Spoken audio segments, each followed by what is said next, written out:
Part 1. The unexpected encounter. David rubbed his tired eyes as he walked down the hotel hallway. It had been the longest day of his life. The technology conference was amazing, but sitting through 12 hours of presentations about quantum physics had drained every bit of energy from his body. All he wanted now was to fall onto his bed and sleep until morning. The hotel was busy tonight. People were everywhere, talking loudly about their presentations and making plans for tomorrow. David just wanted quiet. He pulled his keycard from his pocket and checked the number again. Room 1247, the same room he had been staying in for 3 days now. The keycard beeped green, and he pushed open the door. The lights were already on, which was strange because he always turned them off when he left. Maybe housekeeping had been there, but what he saw next made him freeze completely. A woman was sitting on his bed. Not just any woman, but someone who looked like she had stepped out of a movie. She had long dark hair that seemed to shimmer when she moved, and her skin had this soft glow that he couldn't explain. Her clothes were the strangest part though. They looked like regular clothes from far away, but up close they seemed to change colors slightly, like oil on water. David stood in the doorway, completely confused. This had to be a mistake. Maybe she had the wrong room number, or maybe housekeeping had given her the wrong keycard. These things happen at busy hotels all the time. Excuse me, David said politely, trying not to startle her. I think you might be in the wrong room. The woman looked up at him and smiled. It wasn't a nervous smile or an embarrassed smile like he expected. It was calm and knowing, like she had been waiting for him to say exactly those words.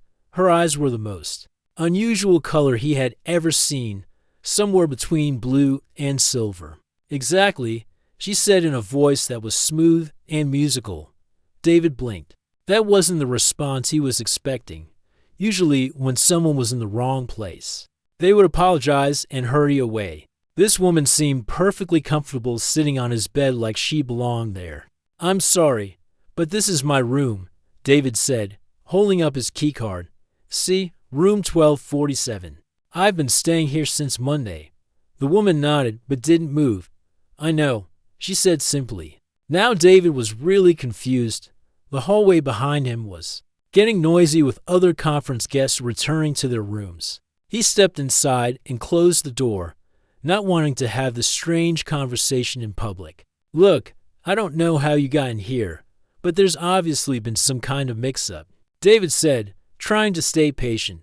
Maybe you should check with the front desk. They can help you find your real room. The woman tilted her head slightly, studying his face like she was trying to solve a puzzle. Tell me something, David. Do you ever feel like you're missing something important? Like there's more to the world than what you can see? David felt a chill run down his spine. How did she know his name? He hadn't told her, and he wasn't wearing a name tag. The conference badge in his pocket only showed his last name and company. How do you know my name? He asked, taking a step back. I know many things about you, she said, standing up gracefully. I know you're working on theories about quantum entanglement. I know you believe there might be other dimensions beyond what humans can normally detect. I know you've been having dreams lately about traveling through space. David's mouth fell open. The dreams were true. For the past few months, he had been having the most vivid dreams about flying through star systems and visiting strange, beautiful worlds. He had never told anyone about them because they felt too personal, too weird to share. Who are you? He whispered. The woman walked closer to him, and David noticed something else strange. The air around her smelled different. Not perfume or soap, but something fresh and clean, like the air right after a thunderstorm. And the shadows in the room seemed to bend around her in ways that didn't make sense. My name is Zara, she said, and I'm here because you're ready. Ready. For what? Instead of answering, Zara held out her hand. In her palm was a small object that looked like a crystal, but it was glowing softly with its own inner light. David had never seen anything like it. This is going to sound impossible, Zara said, but I need you to trust me. Everything you've been studying, everything you've been dreaming about, it's all real. There are other worlds out there, David, other civilizations, and right now, They need your help. David stared at the glowing crystal. His scientific mind was screaming that this was impossible. Crystals didn't glow on their own unless they were radioactive. And this definitely didn't feel dangerous. But there it was, putting out a steady, gentle light that seemed to pulse like a heartbeat. This is crazy, David said, but he couldn't look away from the crystal. I know how it sounds. Zara said softly, 3 days ago, I would have agreed with you, but sometimes the impossible is just something we haven't understood yet. She closed her hand around the crystal, and the room got slightly darker. When she opened it again, the crystal was gone, but now the lights in the room were flickering in a pattern. On, off, like a code. David looked around the room in amazement. The lights in hotels didn't do that. There was no way for someone to control them like that, unless they had access to the electrical system, and even then, it would require special equipment. How did you do that? He asked. Zara smiled again. The same way you're going to help save my world, she said, by using abilities you don't even know you have yet. David sat down heavily in the room's only chair. This was too much. 3 hours ago, his biggest worry was whether his presentation tomorrow would go well. Now he was talking to a mysterious woman who could control lights with her mind and claimed to be from another world. But deep down, something was stirring. A feeling he had been ignoring for months. The feeling that his research was leading somewhere important, somewhere bigger than just academic papers and university conferences. The feeling that the universe was vast and full of mysteries that humans were only beginning to understand. Even if I believe you, David said slowly, which I'm not saying I do. What makes you think I could help with anything? I'm just a physics professor. I teach classes and write research papers. I'm not some kind of hero. Zara knelt down in front of his chair, looking directly into his eyes. You're more than you know. David, your research isn't just theoretical. The equations you've been working on, the patterns you've been discovering, they describe real forces that exist in the universe. Forces that my people have been using for thousands of years, but in ways that are becoming less effective. She paused, seeming to choose her words carefully. We need someone who can think differently, someone who can see solutions that we've become blind to. That's why I'm here. That's why I've been watching you. Watching me. David felt another chill, not in a scary way. Zara said quickly, I've been observing your work, reading your papers, following your research. Your ideas about quantum mechanics and dimensional theory are closer to the truth than any other human scientist has ever come. David was quiet for a long moment, trying to process everything she had told him. The rational part of his mind was still insisting this was all impossible. But the curious part, the part that had driven him to become a scientist in the first place, was fascinated. Prove it, he said finally. If you're really from another world, if you really have these abilities, show me something that can't be explained by normal science. Zara nodded like she had been expecting this request. She stood up and walked to the window that overlooked the busy city street below. Cars were moving back and forth.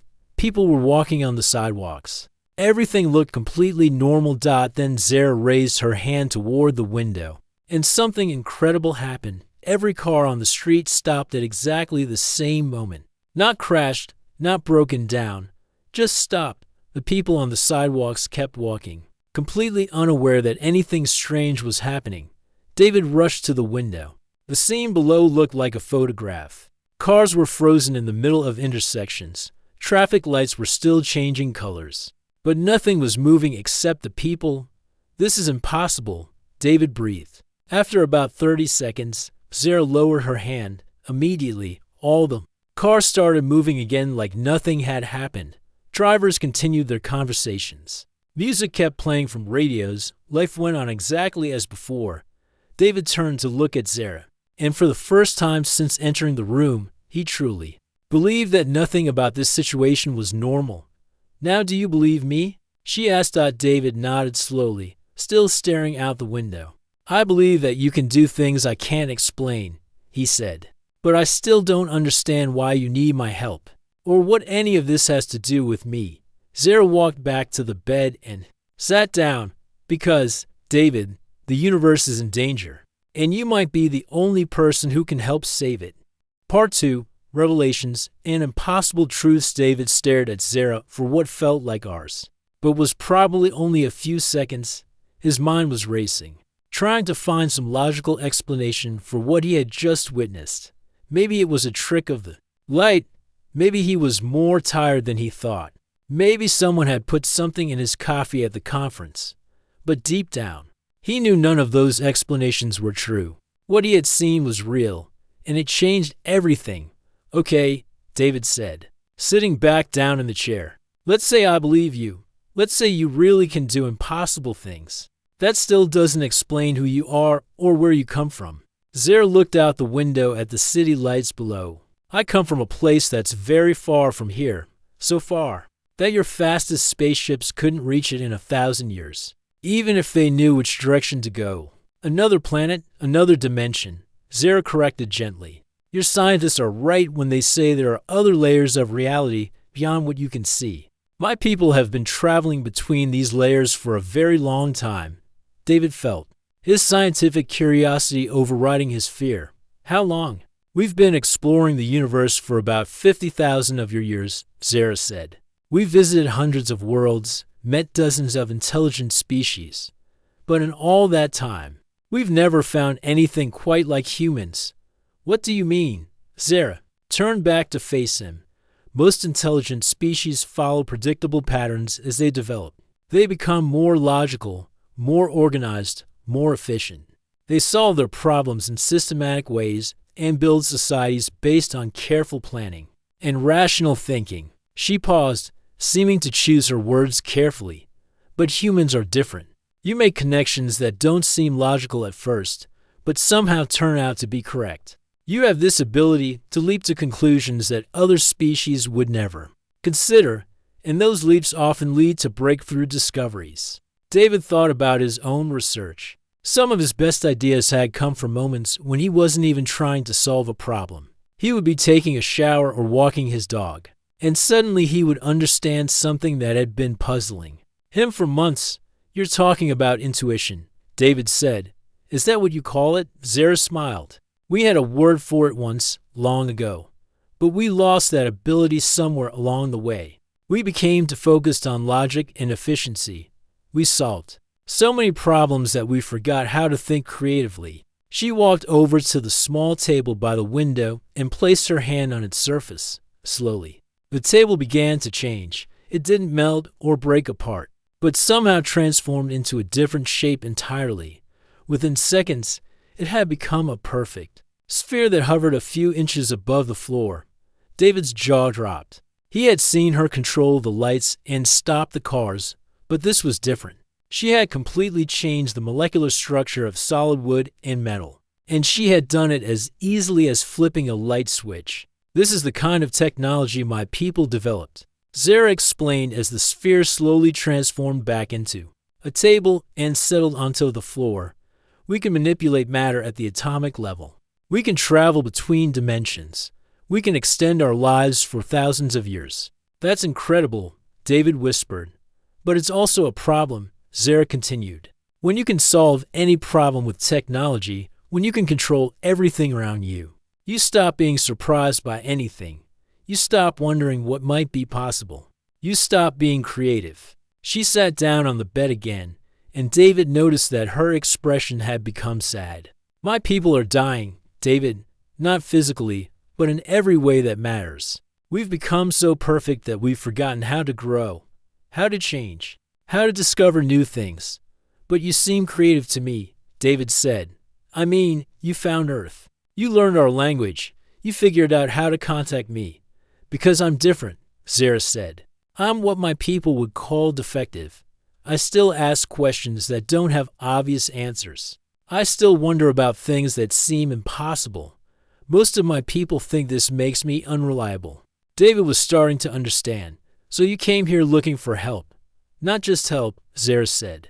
Partnership, your research into quantum mechanics and dimensional theory has brought you closer to understanding the fundamental forces of reality than any human before you. But you're approaching these concepts from a completely different angle than my people ever did.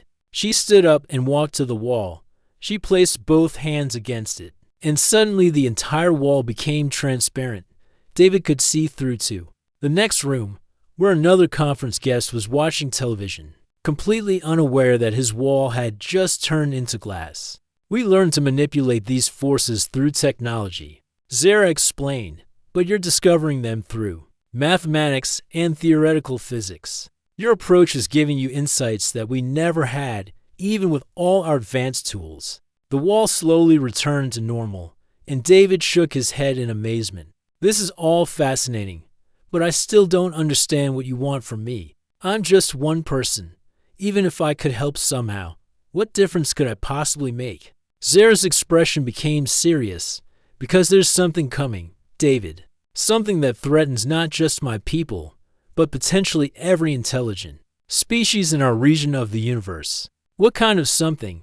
Imagine a wave of energy moving through space, Zara said.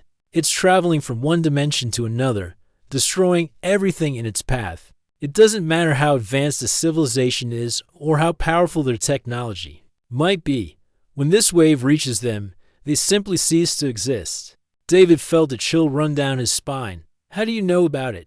Because we've been tracking it for the past 5 years, Zara said. It's already consumed 3 star systems in our dimension, including worlds that were home to billions of intelligent beings. And according to our calculations, it will reach our homeworld in approximately 18 months. The room was quiet, except for the sound of traffic from the street below. David tried to imagine something so powerful that it could destroy entire civilizations, and the thought made him feel very small and helpless. Have you tried to stop it? He asked. Of course. Zara said, our best scientists have been working on the problem since we first detected the wave. They've tried every technology we have, every technique we've developed over 50,000 years of civilization. But nothing worked. Zara shook her head. That's when I started studying human scientific methods.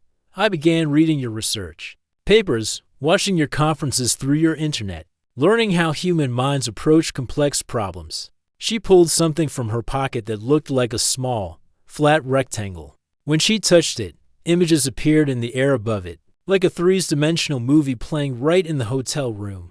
The images showed vast star fields, beautiful planets with strange purple skies, and cities that seemed to be made of light itself.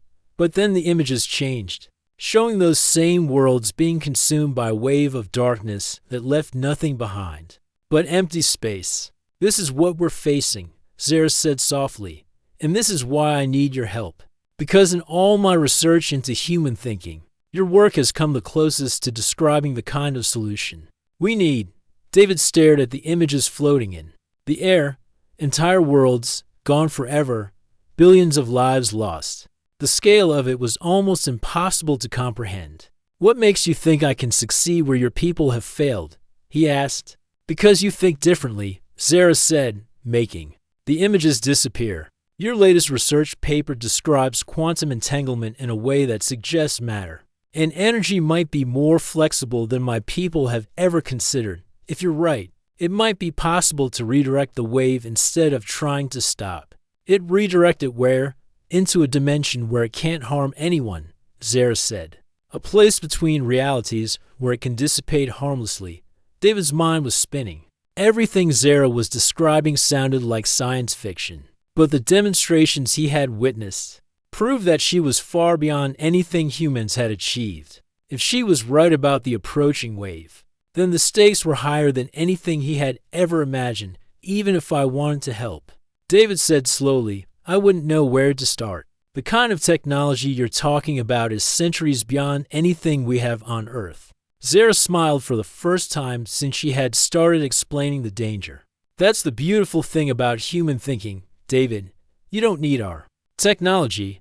You need to show us how to use our technology in ways we never considered. She reached into her other pocket and pulled out another device.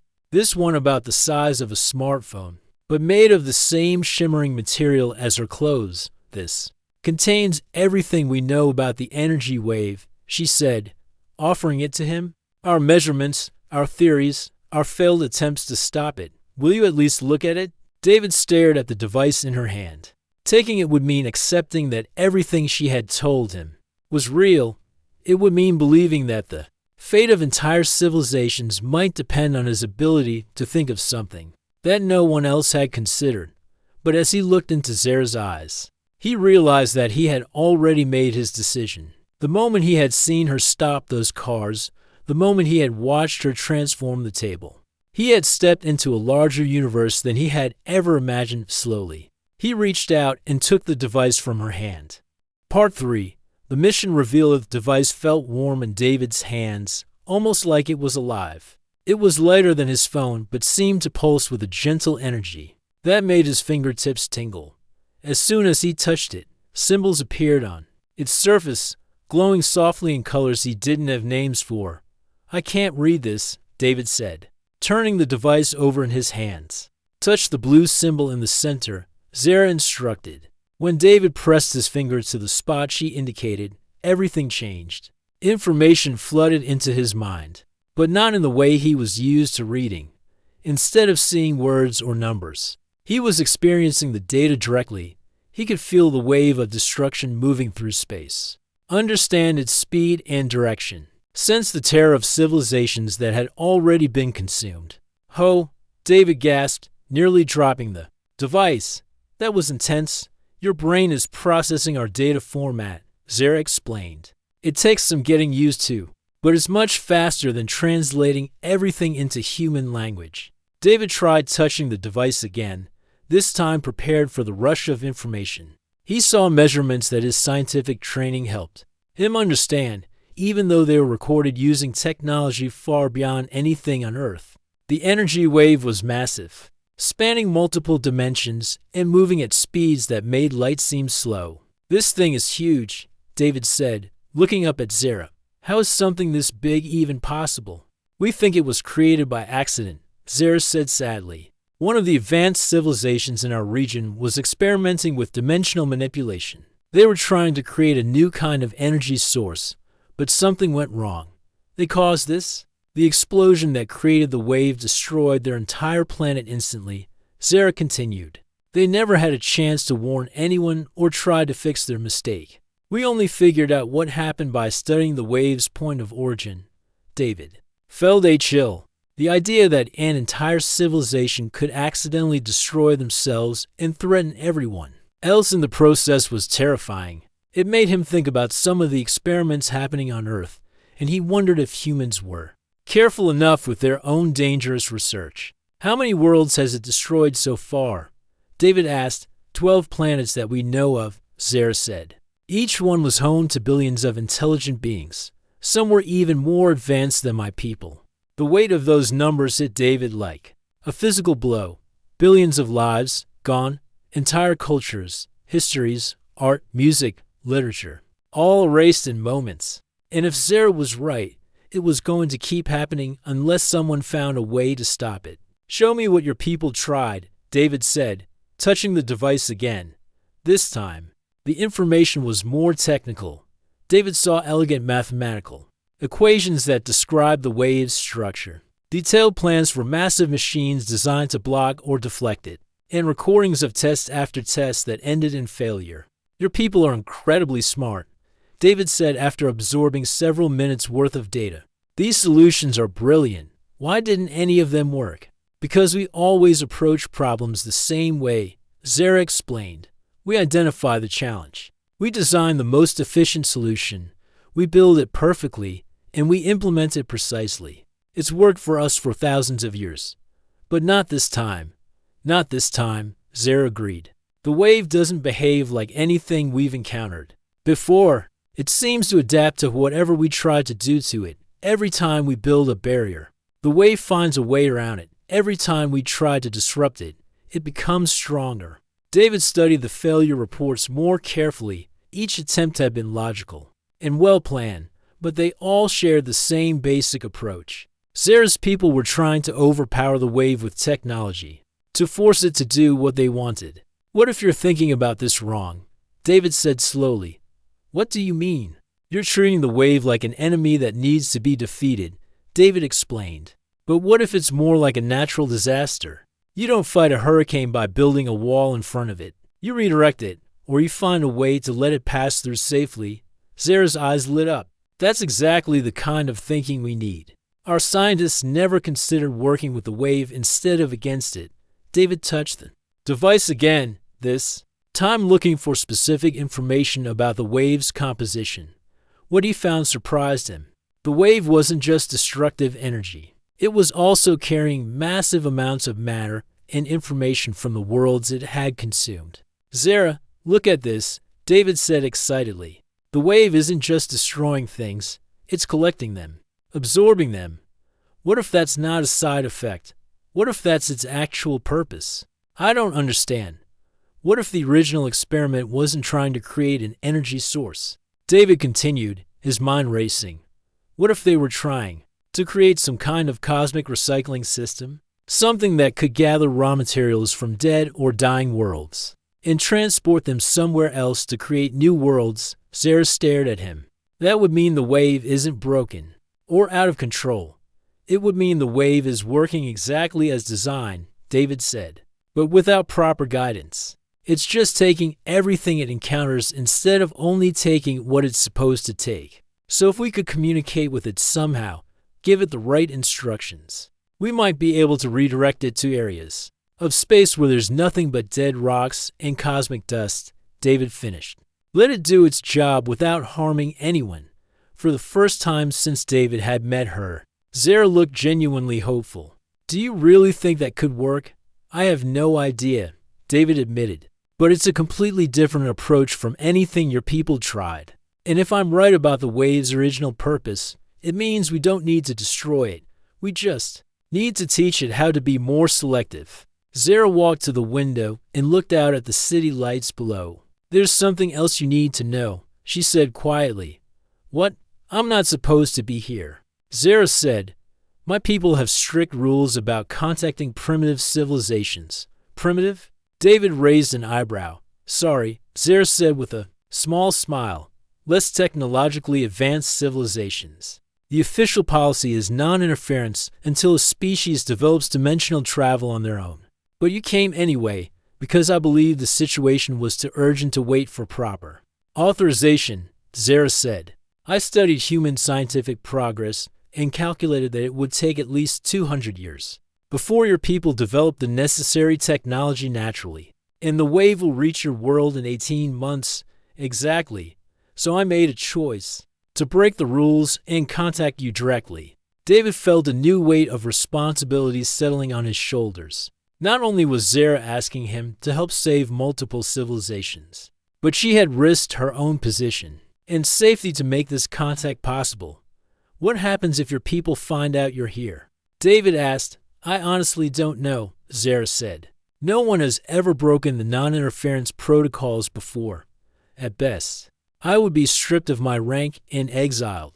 At worst, she didn't finish the sentence. And what about me? If we work together and your people discover what we're doing, what happens to Earth? That's the part that worries me most, Zara admitted. My people might decide that humans have been contaminated by premature contact. With advanced technology, they might implement containment protocols. What does that mean? It means they would prevent humanity from developing beyond your current technological level, Zara explained, forever. David set the device down on the table and rubbed his temples. The headache that had been building since this conversation started was getting worse. Not only were billions of lives at stake, but the future of human civilization was also hanging in the balance. So if we succeed in stopping the wave, humans get punished for helping, David said. And if we fail, everyone dies anyway. Unless we can prove that human involvement was essential to the solution. Zara said, if we can show my people that the wave could only be stopped through human creativity and insight, they might be willing to overlook the protocol violation. No pressure, David muttered. Zara sat down across from him. I know this is a lot to ask. I know the risks are enormous. But David, you're the only human whose research has come close to understanding the principles we're dealing with. And after talking with you tonight, I'm more convinced than ever that human intuition is the key to solving this problem. David looked at the device sitting on the table between them. It contained the hopes and fears of entire civilizations. And somehow he was supposed to find an answer that had escaped some of the most advanced minds in the universe. If I agreed to help, David said slowly, how will we even begin? I can't exactly disappear from the conference without people asking questions. We would work here in secret, Zara said. I can provide equipment that your people wouldn't recognize as technology to anyone else. It would look like you're just working on theoretical calculations, and you think we can solve this in the time we have left. I think we have to try, Zara said simply, because the alternative is unacceptable.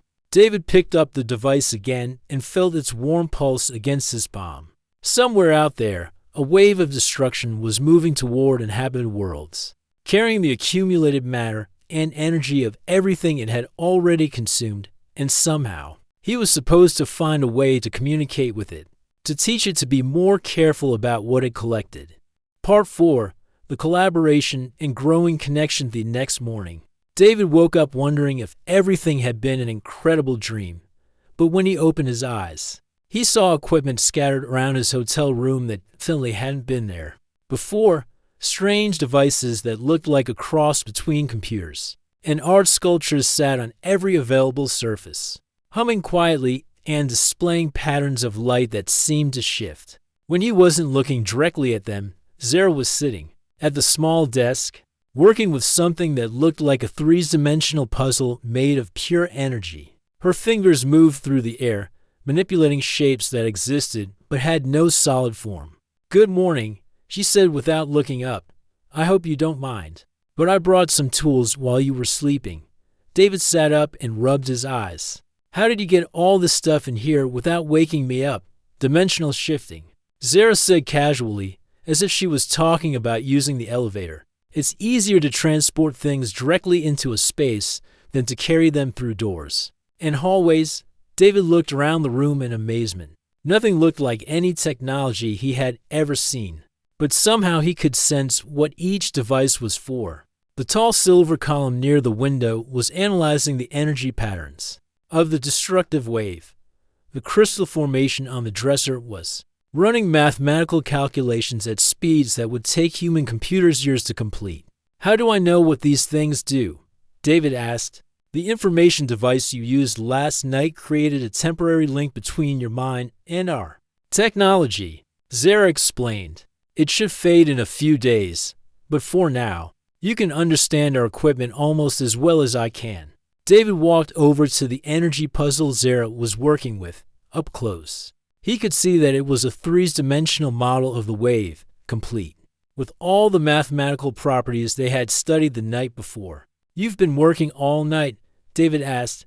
I don't need as much sleep as humans do, Zara said. Besides, I wanted to start testing your theory about the wave being a collection system. What did you find? Zara gestured to the model, and it expanded until it filled half the room. David could see the wave in incredible detail, watching how it moved through space and absorbed everything in its path. You were right, Zara said with excitement in her voice. Look at this pattern here. She pointed to a section of the wave that was glowing brighter than the rest. The wave isn't just randomly destroying things. It's scanning everything it encounters, analyzing the molecular structure, and then deciding whether to absorb it or pass it by. What's it looking for? That's the problem, Zara said. The scanning system seems to be damaged. Instead of looking for specific types of matter or energy, it's treating everything as potentially useful. So it takes planets, stars, space stations, everything. David studied the pattern more carefully. It's like a computer program with a bug in the code. The basic function is working, but the targeting system is broken. Exactly, and that means we don't need to stop the wave. We just need to fix its programming. David felt a surge of hope, followed immediately by doubt. But how do we communicate with something that size? How do we even get close to it without being absorbed ourselves? Zara smiled and walked over to a device that looked like a tree made of liquid metal. That's where human creativity comes in. My people have been trying to build machines powerful enough to broadcast signals across dimensional barriers. But you suggested something much simpler last night. I did. You said we should work with the wave instead of against it, Zara reminded him. What if we don't try to send signals to the wave from the outside? What if we let it absorb something that contains the new programming? David's eyes widened as he understood what she was suggesting. A carrier signal, something small enough that the wave would absorb it automatically, but containing the correct targeting instructions. Like a message in a bottle thrown into the ocean, Zara said. Except the ocean is a cosmic-scale energy wave, and the bottle is made of crystallized mathematics. They spent the next several hours working together to design the carrier signal. David found himself thinking in ways he never had before, combining human intuition with alien technology to create something neither species could have developed alone. The work was intense but exciting. David would suggest an approach based on human theoretical physics, and Zara would show him how to implement it using tools that seemed to respond to thought. As much as touch, when they hit obstacles, David's tendency to make intuitive leaps helped them find solutions that pure logic couldn't reach. Your people really are different, Zara said during a break. They were sitting on the floor, surrounded by floating displays showing their calculations. When my scientists encounter a problem, they analyze it methodically until they find the answer. But you seem to understand solutions before you even fully understand the problems. It doesn't always work, David admitted. Sometimes my hunches are completely wrong, but when they're right, it feels like the universe is helping me connect dots that I didn't even know were there. That's what we lost, Zara said sadly. The willingness to be wrong. My people became so focused on perfection that we stopped taking creative risks. David looked at her more carefully throughout the night. He had been so focused on the work that he hadn't really thought about Zara as a person. But now, he realized how much she was risking by being here. Do you miss your home? David asked. Every day, Zara said. But I also know that if we don't find a solution, there won't be a home to miss. What's it like? Your world, Zara gestured to one of the displays, and it shifted to show images of her planet. David saw cities that seemed to grow like gardens, with buildings that curved and flowed like living things. The sky was a deeper blue than Earth's, with 2 small moons visible even during the day. It's beautiful, David said. It was more beautiful when I was younger, Zara said. Everything was so orderly, so peaceful. But as I grew up, I started to notice that nothing ever changed. The same buildings, the same routines, the same conversations, perfect, but somehow empty. Is that why you became interested in other worlds? I think I was always different, Zara said, even as a child. I was more curious about things that didn't make sense than things that did. My teachers thought there was something wrong with me. David laughed. My teachers thought the same thing about me. I was always asking questions they couldn't answer. Really? In 3rd grade, I asked my teacher why the moon looked bigger sometimes than others. She said it was just my imagination, but I knew it wasn't. So I started measuring it myself with a ruler held at arm's length. What did you discover? That the moon really does change size in the sky because its orbit isn't perfectly circular, David said. But more importantly, I learned that adults don't always know as much as they pretend to. Zara smiled. I think that's when you became a real scientist, the moment you decided to trust your own observations more than authority. They worked through the afternoon, refining their carrier signal design. David found himself paying attention to more than just the technical aspects of their collaboration. He noticed the way Zara's eyes lit up when she had a new idea, the graceful way she moved her hands when operating the alien equipment, the musical quality of her laugh when he made a joke. David, Zara said suddenly, looking up from a complex calculation. There's something I need to tell you. What? I've been monitoring communications from my people, she said. They've discovered that I'm missing. David felt his stomach drop. What does that mean? It means they're looking for me, Zara said, and when they find me, they'll also discover what we're doing.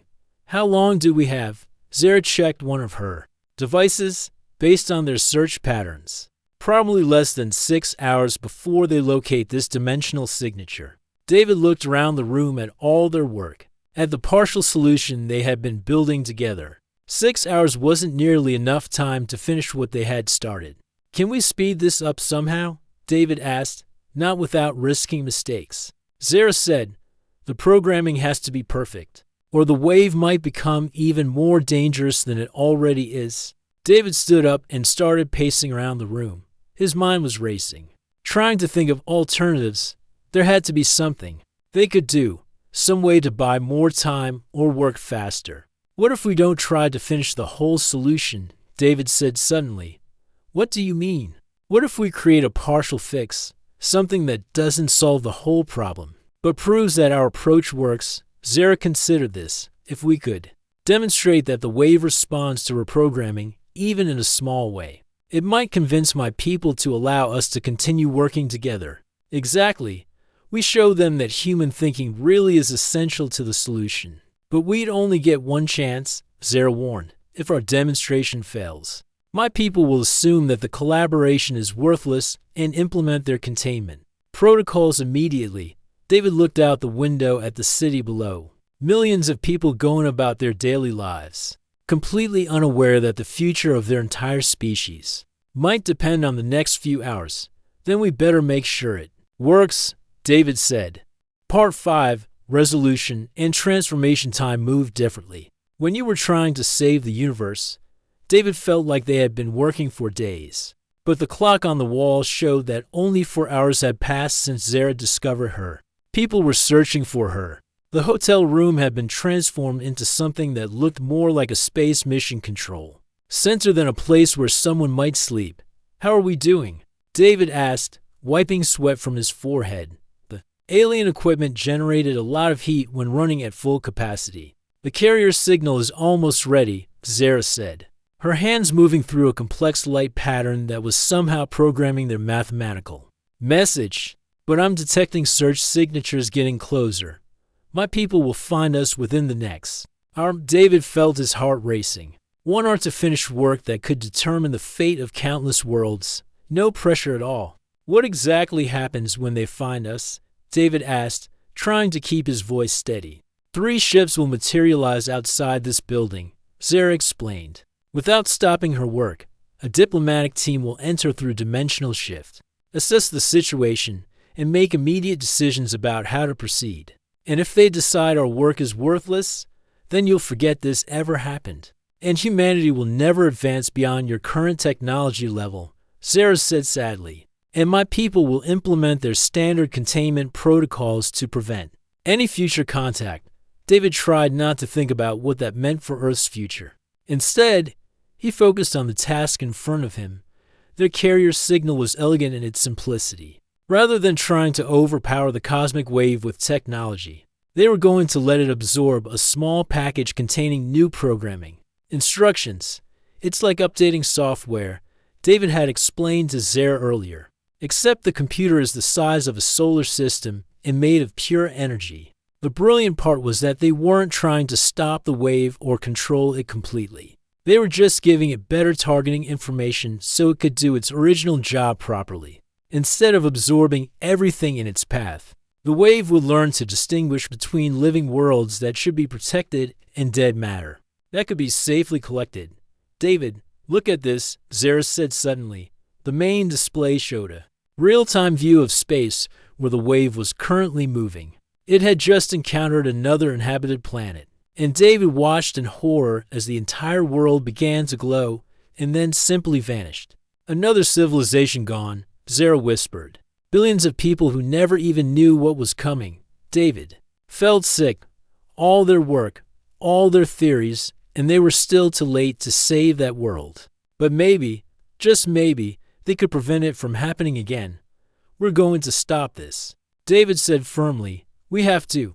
20 minutes later, their carrier signal was complete. It looked like a small crystal sphere about the size of a marble. But David could see energy patterns swirling inside it that contained more information than every computer on Earth combined. Now we just need to get it to the wave, Zara said. How do we do that?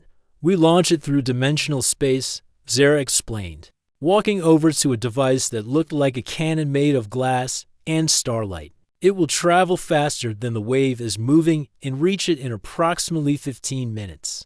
David held the crystal sphere carefully. It was warm, and seemed to pulse with a rhythm that matched his heartbeat. Somewhere inside this tiny object was a message that could save entire civilizations.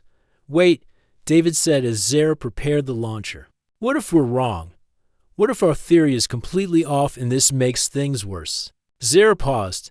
Then we'll have failed spectacularly. But David, doing nothing guarantees that the wave will continue destroying worlds. At least this way, we're trying. David nodded and placed the sphere into the launcher. Zara's hands moved through a final sequence of gestures, and the device began to glow with increasing intensity, launching in 3, 2, 1. The sphere disappeared in a flash of light that made David see spots for several seconds. When his vision cleared, the displays showed their carrier signal racing through space toward its target. How long until we know if it worked? David asked. The signal should reach the wave in 12 minutes, Zara said, if our programming is correct.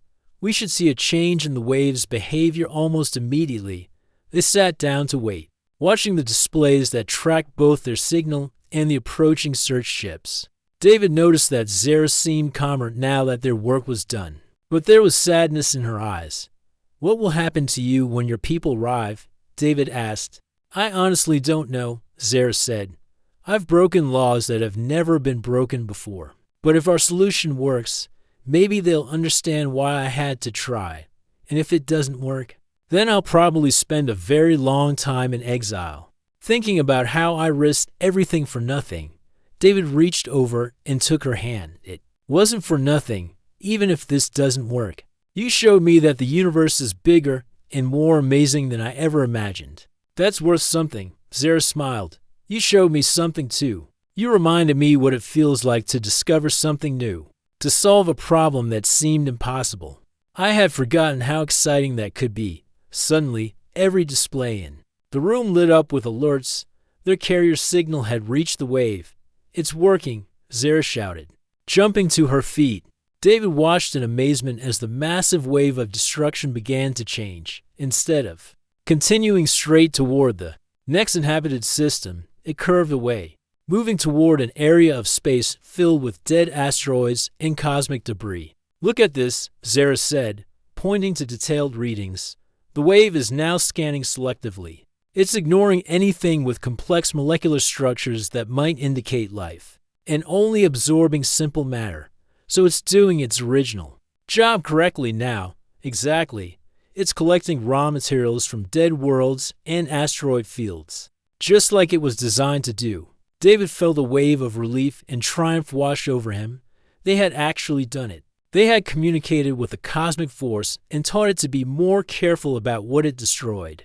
But their celebration was interrupted by a new sound, the air. And the room began to shimmer, and 3 figures materialized near the window. They looked similar to Zara but taller, with silver hair and clothes that seemed to be made of liquid starlight. Zara of the 7th Research Council, one of them said in a voice that sounded like music. You have violated the primary directive regarding contact with developing civilizations. Zara stood up straight and faced them bravely. Yes, I have, and I would do it again. The lead figure looked around the room, taking in all the equipment and displays. You have shared advanced technology with a primitive species. I have collaborated with a brilliant scientist to solve a problem that was beyond our abilities. Alone, Zara corrected. Look at the displays. Look at what we accomplished together. The 3 figures studied the readings that showed the wave's new behavior. David watched their expressions change from disapproval to surprise to something that might have been respect. The wave has been successfully reprogrammed, the 2nd figure observed. Our projected losses have been reduced to 0. How was this achieved? The 3rd figure asked. Through human intuitive thinking combined with our analytical methods. Zara explained. David approached the problem from a completely different angle than our scientists had considered. The lead figure turned to look at David. You are the human who contributed to this solution. David stood up, trying not to be intimidated by these beings who could travel between dimensions. Yes, sir. Yes, Zara and I worked together. Explain. Your approach. David took a deep breath. Your people were trying to fight the wave, to overpower it or block it. But I realized that the wave wasn't broken or evil.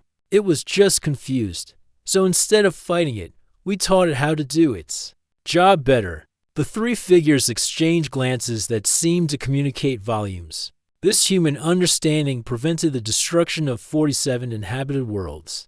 The lead figure said finally, including our own. So you're not going to punish Zara? David asked hopefully. Zara's violation of protocol resulted in the preservation of billions of lives. The second figure said, under these circumstances, her actions are deemed acceptable. David felt relief flooding through him. But then he realized there was still one more question. What about Earth? David asked. What about humanity's future? The three figures considered this for a long moment. Normally, premature contact results in containment protocols, the lead figure said. But this situation is unprecedented. Human cognitive patterns proved essential to our survival. We propose a compromise, the third figure added, official. Contact will be delayed until humanity develops dimensional travel naturally. But selected human scientists will be allowed to continue collaborative research with our people. Starting with you, Zara said, smiling at David, 3 months later. David was back in his office at the university, but everything had changed. His research now incorporated concepts that were decades ahead of anything other human scientists were working on. He published papers that pushed the boundaries of theoretical physics, always careful to present his discoveries as natural extensions of existing human knowledge.